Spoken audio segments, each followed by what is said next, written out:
ஐத்தமிழ் நேயர்களுக்கு வணக்கம். தமிழக காங்கிரஸ் கமிட்டியினுடைய முன்னாள் தலைவராகவும் இருந்திருக்கக்கூடிய ஒரு நபர், அதே போல மத்திய இணையமைச்சராகவும் பல்வேறு பொறுப்புகளை வகித்த ஒரு நபர், ஈரோடு கிழக்கு சட்டமன்ற தொகுதி உறுப்பினராகவும் இருந்த ஒரு நபர் இன்று நம்மோடு இல்லை. அவர் இன்னைக்கு காலையில் அவர் காலமாகியிருக்கிறார். EVKS இளங்கோவனை பற்றி தான் நம்ம பேசிட்டு இருக்கோம். EVKS இளங்கோவனை பொறுத்த அளவுக்கு அவருக்குன்னு ஒரு நீண்ட 50 ஆண்டு கால அரசியல் வரலாறு உள்ளது. குறிப்பாக அவருக்கு சில சிறப்புகள், எதுக்கு அவரை பற்றி நம்ம பேசணுன்றதை நான் தெரிஞ்சுக்கணும் இல்லையா? ஏன்னா இவருடைய வாழ்க்கை வரலாறுல இருந்து நம்ம இனி வரக்கூடிய தலைமுறைக்கு பல பாடங்களும் இதில் இருக்கு. வரலாறை தெரிந்து கொள்வது ஒருவருடைய அடிப்படையான உரிமை, தேவையும் கூட அப்படின்னு சொல்லலாம். நம்ம பெரியாருடைய பேரன் தான் EVKS இளங்கோவன். பெரியாருடைய பேரனா சொந்த பேரன் இல்லை, பெரியாருடைய சகோதரர் கிருஷ்ணசாமி அவருடைய பேரன். அவருடைய தந்தை EVKS சம்பத்து. அந்த பேர் அடிப்படையில் தான் EVKS அப்படிங்கிற ஒரு பேர் ரொம்ப பரிச்சயமாக மாறியது. EVKS சம்பத்தும் மிகப்பெரிய அளவில் மக்களால் ரொம்ப பர்டிகுலராக பேசப்பட்ட ஒரு நபர் அவர் EVKS சம்பத்.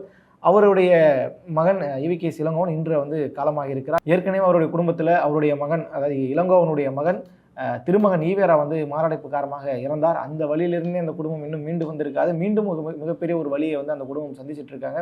அவர்களுக்கு நம்மளுடைய அனுதாபத்தையும் நம்ம தெரிவிச்சுக்கலாம். குறிப்பாக இந்த EVKS இளங்கோவன் அப்படிங்கிற பெயரை சூட்டினது யார் அப்படின்னு பார்த்தீங்கன்னா, அந்த பேரை வச்சது யாருன்னு பார்த்தீங்கன்னா அறிஞர் அண்ணா தான் வச்சிருக்காரு. இவர் EVKS இளங்கோவனை பொறுத்த அளவுக்கு MGR, ஜெயலலிதா, கருணாநிதி, அறிஞர் அண்ணா, இப்படி பலதரப்பட்ட இன்னைக்கு நம்ம ஃபோட்டோக்கள்லையும் வீடியோக்கள்லையும் பார்க்கக்கூடிய தலைவர்களை நேரில் பார்த்து பழகி அவங்ககிட்டேருந்து அரசியலை கற்றுக்கொண்டு அந்த களத்தில் அரசியல் செய்த ஒரு நபர் இவர் இயல்பாகவே இவர் சிவாஜி கணேசனுடைய நடிகர் திலகம் சிவாஜி கணேசனுடைய தீவிர ரசிகர் மட்டும் கிடையாது, அரசியல் குருவே சிவாஜி கணேசன் தான். அவருடைய வழியில் தான் அவர் நடந்துட்டு இருந்தார். 1984 சட்டமன்ற தேர்தலில் அவர் பங்கெடுக்கிறார். எந்த தேர்தல்னா சத்தியமங்கலம் தொகுதியில் அவர் தேர்வாகிறார். அந்த சட்டமன்ற தேர்தலில் போட்டியிட்டு திமுகவினரை விட 2 மடங்கு வாக்குகள் அதிகமாக பெற்று அந்த போட்டியில் முதல் முறையாக அவர் எம்எல்ஏவா சட்டசபைக்கு போகிறார். இவர் அரசியல் களத்துக்கு உள்ளே வந்துட்டாலும் இன்னும் முழு வீச்சில் அவரை அரசியல் களத்துக்கு இழுத்துட்டு வந்தது யாருன்னு பார்த்தா வாழப்பாடி ராமமூர்த்தி. இந்த வாழப்பாடி ராமமூர்த்தி இளங்கோவனுடைய தந்தை இருக்கார் இல்லையா, EVKS சம்பத், அவருக்கு மிகப்பெரிய விசுவாசி. அந்த விசுவாசத்தில் இவரை வழிநடத்தக்கூடிய இவர் கூடுதலாக ஒரு பொறுப்போடு அவர் பார்த்து கொண்டார்ன்ற மாதிரியான செய்திகள் வரலாற்றில் பதிவு செய்யப்பட்டிருக்கிறது. எம்ஜிஆருடைய மரணத்தை தொடர்ந்து அதிமுக 2 அணியாக பிரிகிறது. ஒன்று எம்ஜிஆருடைய மனைவி ஜானகி அணியாகவும், இன்னொன்று ஜெயலலிதா அணியாகவும் பிரிகிறது. ஜா அணி, ஜே அணின்னு சொல்லுவாங்க இல்லையா, அந்த பிரியுது. அந்த டைமில் என்ன ஆகுது அப்படின்னா, அப்போது பிரதமர் இருக்கக்கூடிய ராஜீவ்காந்தி என்ன சொல்கிறார் அப்படின்னா, ஒருங்கிணைந்த அதிமுகவை தான் நாங்கள் ஆதரிப்போம். இப்படி நீங்கள் உங்களுக்குள்ளே பிளவுபட்டிருந்தால் இதை நாங்கள் ஆதரிக்க மாட்டோன்ற மாதிரி ஒரு விஷயம் அங்கே ஒரு பிரச்சனை கிளம்புது. அந்த டைம்லேயே காங்கிரஸுக்குள்ளேயும் சில சலசலப்புகள் இருக்குது. பெரும்பான்மையை யார் நிரூபிக்கிறாங்களோ அவங்களுக்கு தான் அதிமுகன்ற மாதிரி ஒரு கட்டத்துக்கு நகரும் பொழுது அந்த டைமில் சிவாஜி கணேசன் என்ன சொல்கிறார் அப்படின்னா, ஜானகி ராமச்சந்திரன் ஆதரவு கொடுங்க, காங்கிரஸ் ஆதரவு கொடுங்கன்னு சொல்லி காங்கிரஸ் கிட்டே கேட்குறாரு. ஏன்னா சிவாஜி கணேசன் அப்போ காங்கிரஸில் இருக்கார். ஆதரவு கொடுங்கன்னு கேட்குறாரு. அவர் காங்கிரஸில் இருக்கக்கூடிய பிரதமராக இருந்த ராஜீவ்காந்தி அதுக்கு ஒத்துக்கலை. அதெல்லாம் தர முடியாதுன்ற மாதிரி ஏன்னா அரசியலுக்குள்ளே சில பிரச்சனைகள் நடந்ததால் தர முடியாதுன்னு சொல்லிட்டாங்க. அந்த டைமில் என்ன ஆகுது அப்படின்னா, கட்சியிலிருந்து சிவாஜி கணேசன் வெளியேறாரு. அந்த சிவாஜி கணேசன் மட்டும் வெளியேறாமல் சிவாஜி கணேசனுக்கு ஆதரவாக இருந்த எம்எல்ஏக்களும் பதவி விலகிறாங்க. அந்த எம்எல்ஏக்களில் ஒருத்தராக EVKS இளங்கோவனும் வெளியே வராரு சிவாஜிக்கு ஆதரவாக. காங்கிரஸ் கட்சியிலிருந்து வெளியேறிய சிவாஜி கணேசன் மீண்டும் என்ன செய்கிறார் அப்படின்னா, தமிழக முன்னேற்ற முன்னணி அப்படிங்கிற ஒரு கட்சியை ஆரம்பிக்கிறார். அந்த கட்சியை ஆரம்பித்த உடனேயே ஜானகி அணியினோட கூட்டணி வச்சாங்க. அதிமுக 2 பிளவாக இருக்குன்னு சொன்னேன். அந்த ஜானகி அணி ஒன்று, ஜெயலலிதா அணி ஒன்று. ஜானகி அணியோடு சிவாஜி கணேசன் கூட்டணி வைத்து 1989 சட்டமன்ற தேர்தலில் போட்டியிடுறாரு. தமிழக முன்னேற்ற முன்னணி வேட்பாளராக பவானிசாகர் தொகுதியில் EVKS இளங்கோவன் போட்டியிட்டு படுதோல்வியை அடைகிறார். அதே போல் அதுக்கு பிறகு நடந்த அந்த 1989 இந்த 2000 காலகட்டம் வரைக்கும் சில சலசலப்புகள்லாம் போயிட்டுருக்கு.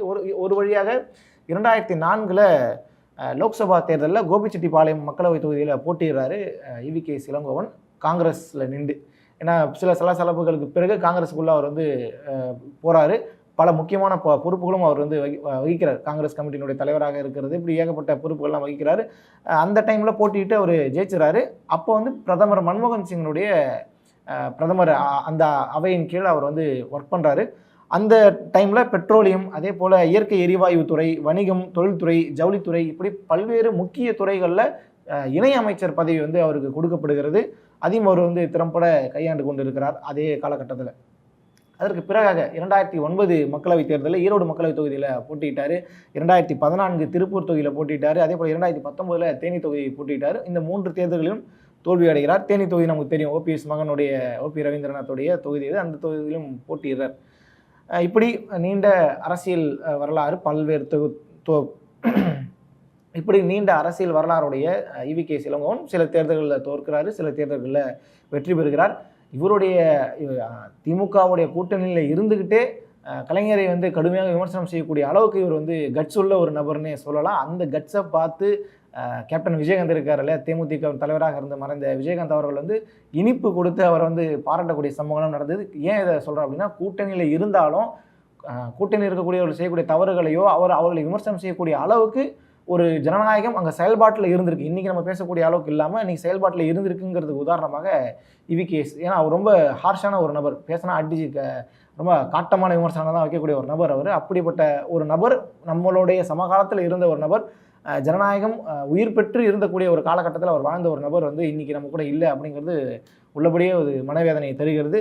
பல முறையில் இவர் போட்டியிட்டாலும், சட்டமன்ற தேர்தலையும் அதே போல் பாராளுமன்ற தேர்தலில் போட்டியிட்டாலும், பொதுவாக இவர் சட்டமன்ற தேர்தலில் சில காலங்களாக அவர் தவிர்த்துட்டே வந்தார். கடந்த ஒரு 38 வருடமாக அவர் சட்டமன்ற தேர்தல் அப்படிங்கிற ஒரு சப்ஜெக்டுக்குள்ளே அவர் வராமல் இருந்ததுனால அவர் அரசியல் இருந்தே அப்படியே கொஞ்சம் கொஞ்சமாக அப்படி மேலோட்டமாக தான் இருந்தார். ஆனால் தன்னுடைய திருமகன் ஈவேரா அவருடைய மறைவுக்கு பிறகு காங்கிரஸ் கட்சியினுடைய வேண்டுகோளுக்கு இணங்க ஈரோடு கிழக்கு சட்டமன்ற இடைத்தேர்தல் நடந்தது. அந்த இடைத்தேர்தலில் திமுக கூட்டணி தான், அவங்க திமுக கூட்டணியோடு அந்த இடைத்தேர்தலை சந்தித்து அதில் வெற்றி பெற்றார். மகன் மறைவுக்கு பிறகு மிகப்பெரிய அளவில் மனதளவில் அவர் கொஞ்சம் பாதிக்கப்பட்டதாக தான் சொல்லப்படுது. ஏன்னா யாராக இருந்தாலும் பிள்ளை இறந்துட்டா ஒரு கவலை இருக்கும் இல்லையா, அந்த கவலையிலேயே தான் அவர் இருந்திருக்கிறாரு. அப்படியே இருந்த நபர் திடீர்னு பார்த்தா அவருக்கு உடல்நலக்குறைவு ஏற்படுகிறது. அந்த உடல்நலக்குறைவினால கடந்த 1 மாத காலத்திற்கும் அதிகமாகவே அவர் மருத்துவ சிகிச்சையில் இருக்கார். திடீர்னு ஹாஸ்பிட்டலுக்கு போகிறாரு. நம்ம சமீபத்தில் கூட நம்ம பார்த்தோம், முதல்வர் சந்திச்சாருன்ற மாதிரி செய்தியெல்லாம் பார்த்தோம். இன்றைக்கி அவர் 76வது வயதில் அவர் மறைவு எழுதியிருக்கிறார். இதுதான் இளங்கோவன் அவருடைய கடந்த கால அரசியல் வாழ்க்கையினுடைய சுருக்கமான ஒரு விஷயம். இந்த விவகாரத்திலிருந்து நம்ம குறிப்பாக 2-3 விஷயங்களை நம்ம இந்த தலைமுறை இதில் தெரிஞ்சிக்க வேண்டிய ஒரு விஷயம். ஒன்று, நம்ம என்னதான் நம்மளுடைய கொள்கையில் உறுதியாக இருந்தாலும், சொல்லக்கூடிய அந்த இருக்கக்கூடிய கூட்டணியில் இருந்தாலும் ஜனநாயகத்தை சரியான முறையில் செயல்படுத்தக்கூடிய ஒரு நபராக இருக்கணும். விமர்சனம் பண்ணுறதா இருந்தாலும் சரி, பாராட்டுறதா இருந்தாலும் சரி, சரியான முறையில் பாராட்டணும். கூட்டணி இருக்காங்கன்றதுக்காக அவங்களுடைய குறைகளை சொல்லாமல் அப்படியே மூடி மறைக்கக்கூடிய வேலைகளும் செய்யக்கூடாதுங்கிற ஒரு விஷயத்தில் அவர் ரொம்ப தீர்க்கமாகவே இருந்திருக்கிறார். ஒரு நீண்ட, அதே போல் நம்ம பார்க்காத தலைவர்களை எல்லாம் பார்த்து அரசியல் படித்த ஒரு நபர், அந்த காலகட்டத்திலிருந்தே அரசியல் செய்த ஒரு நபர். அவருடைய வாழ்க்கையிலிருந்து நம்ம இந்த மாதிரி சில விஷயங்களை கூட நம்ம எடுத்துக்கணும் அப்படிங்கிறதுக்காக தான் இந்த வரலாறு சொன்னேன். மீண்டும் EVKS அவருடைய மறைவுக்கு ஐத்தமிழ் சார்பாகவும் நம்ம இரங்கலை தெரிவித்துக் கொள்வோம். நன்றி.